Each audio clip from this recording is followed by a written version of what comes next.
सबसे पहले आपको बताएं कि 9 मई पर पाक फौज का मौकिफ बड़ा वाज़ेह है। पाक फौज के मौकिफ में कोई तब्दीली आई है ना आएगी। बयानिया बनाने वाले फौज और आवाम में दरार डालना चाहते हैं। DGISPR लेफ्टिनेंट जनरल अहमद शरीफ चौधरी प्रेस कॉन्फ्रेंस कर रहे थे।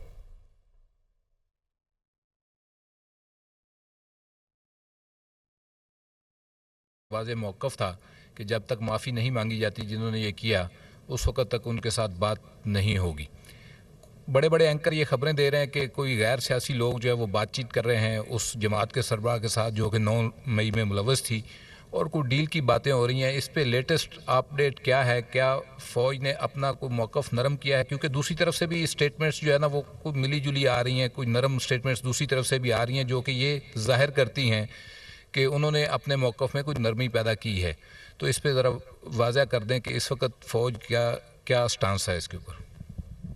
देखें, इस मौजू पे जो फ़ौज का बड़ा वाज़ेह मौक़िफ़ है, जो 7 मई की ISPR की प्रेस कॉन्फ्रेंस थी उसमें यह बयान किया गया था।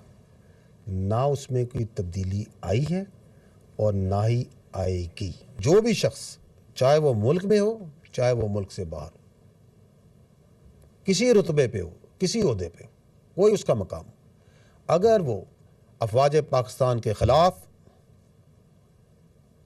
प्रोपेगेंडा करता है, अवाम और अफवाज के दरमियान खलीज पैदा करता है, फेक न्यूज़ में इन्वॉल्व होता है, तो फौज उसके खिलाफ ज़रूरी कानूनी कार्रवाई करेगी।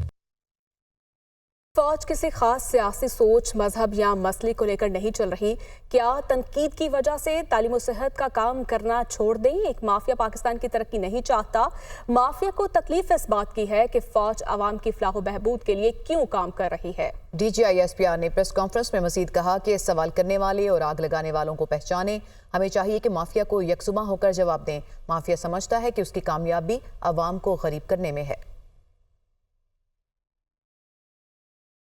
आपकी फ़ौज है, इसके जो अफसर हैं, इसके जो जवान हैं, ये इस मुल्क का शराफिया तो नहीं है। वो इस मुल्क के मुतवस्सत इलाकों से आते हैं, मिडिल क्लास से आते हैं, गरीब ख़ानदानों से आते हैं। जो अफसर है, जो जवान है, उसकी जो पहली और अव्वलीन भी और आखिरी तरजीह क्या है, वो पाकिस्तान है। ये जो आपकी फ़ौज है, ये किसी ख़ास एक सियासी सोच, एक जाविये, एक ग्रुप, एक पार्टी, एक मज़हब, एक मसलक, उसको तो लेके नहीं चल रही ना।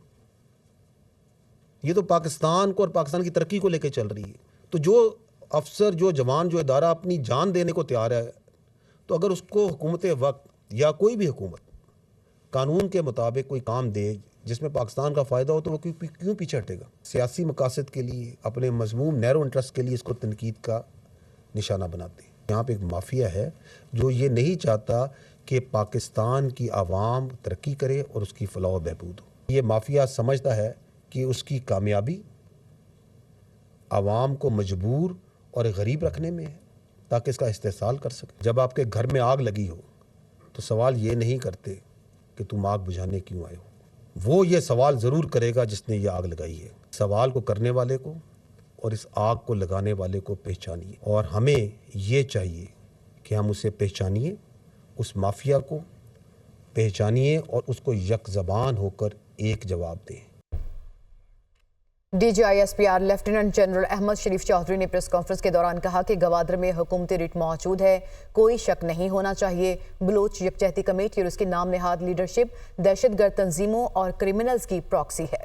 इस प्रॉक्सी को काम मिला है कानून नाफिज करने वाले इदारों को बदनाम करे।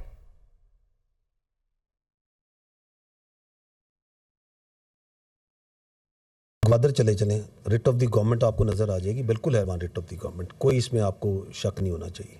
ये बलोच यकजहती कमेटी और इसकी नाम नेहाद लीडरशिप दहशतगर्द तंजीमों और क्रिमिनल माफियाज की एक प्रॉक्सी है। It is nothing more than that. और इसका काम ये है, इस प्रॉक्सी को एक काम मिला है। वो काम ये मिला है कि जो कानून नाफिज करने वाले इदारे, जो एजेंसीज दहशतगर्दी के ख़िलाफ़, क्रिमिनल माफिया और इलीगल स्पेक्ट्रम स्मगलर्स और भत्ताखोरों के खिलाफ काम कर रहे हैं, उनको बदनाम किया जाए, उनके खिलाफ प्रोपेगेंडा किया जाए। जो बलोचिस्तान में तरक्याती मंसूबे हो रहे हैं उनको मतनाज़ बनाया जाए। तरीका वारदात ये है कि बैरूनी फंडिंग पर और बैरूनी बयानिए पर एक जत्था जमा करो, उस जत्थे के अराउंड मासूम शहरियों को वर्गलाओ, रियासत की रिट को चैलेंज करो, पथराव करो आगे लगाओ, बेजा डिमांड्स पेश करो, और जब रियासत आगे से जवाब दे तो मासूम बन जाओ।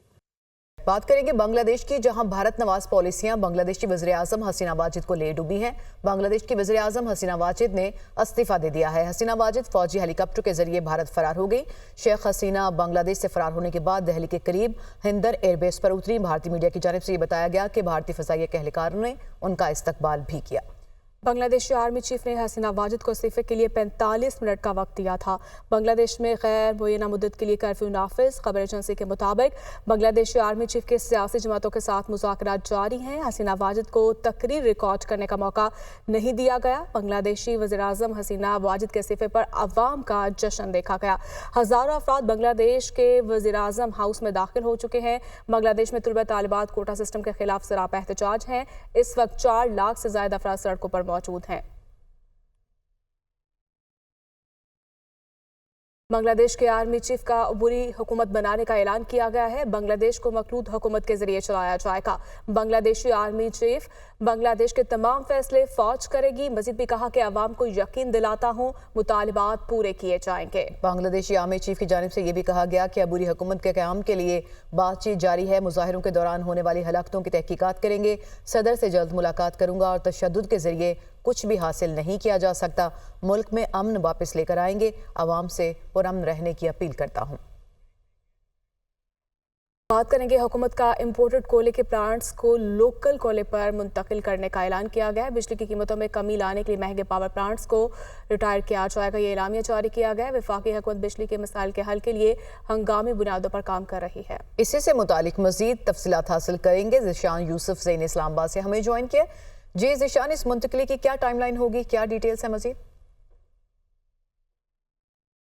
देखिए सानिया, टाइमलाइन और जो दीगर डिटेल्स है वो तो अभी सामने नहीं आई, लेकिन जो ज़राए है पावर डिवीज़न है में उन्होंने ये बताया है कि जो कोयले के इंपोर्टेड कोयले के पावर प्लांट्स है तो उनकी टेक्नोलॉजीज तब्दील की जाएगी और उनके जो बॉयलर्स है बेसिकली उसको तब्दील किया जाएगा। और दुनिया न्यूज़ ने कुछ ही दिनों पहले ये खबर ब्रेक की थी जब वज़ीर ख़जाना और वफाकी वज़ीर तवानाई दौरे चीन पर गए थे, तो वहाँ पर ये रिसेंट डेवलपमेंट हुई थी। ये 3 पावर प्लांट्स है जो इंपोर्टेड कोयले पर चलते हैं, जिनमें port Qasim, Sahiwal coal power plant और China hub coal power plant शामिल है। ये इंपोर्टेड कोयले पर चलते थे, लिहाजा फैसला ये किया गया है कि इसको मुकामी कोयले पर जो तरकोल है उस पर मुंतकिल किया जाएगा, जिससे जो बिजली का टैरिफ है, जो बिजली की कीमत है वो कम होगी। और ये मजमूई तौर पर तमाम तर वो इक़दामात है जो वफाकी हुकूमत ले रही है और अभी संजीदगी का कुछ मुजाहरा हो रहा है, क्योंकि एक टास्क फोर्स भी बनाएगी जिसमें IPPs के साथ बातचीत भी की जाएगी। लेकिन उसमें एक स्टेप ये भी है कि जो इंपोर्टेड कोयले पर पावर प्लांट्स थे तो वो मुकामी कोयले पर तब्दील किए जाएंगे और इससे फ़ायदा ये होगा कि एक तो टैरिफ कम होगा, दूसरा जब इसकी यूटिलाइजेशन आएगी तो पावर परचेज जो है जो पावर बनेगी तो उससे पावर परचेज होगा और कैपेसिटी पेमेंट्स में भी कमी आएगी। ये वफाकी वज़ीर तवानाई अवैस लगारी की जानिब से भी कहा गया है कि जब हम दौरे पर गए थे तो इत्तेफाक राय किया गया था इस पर जो और इस इक़दाम से जो बिजली की कीमतें हैं उसमें कमी आ सकेगी। ज़िशान यूसुफ से आप हमें तफसीलात बता रहे थे, आपका बहुत शुक्रिया।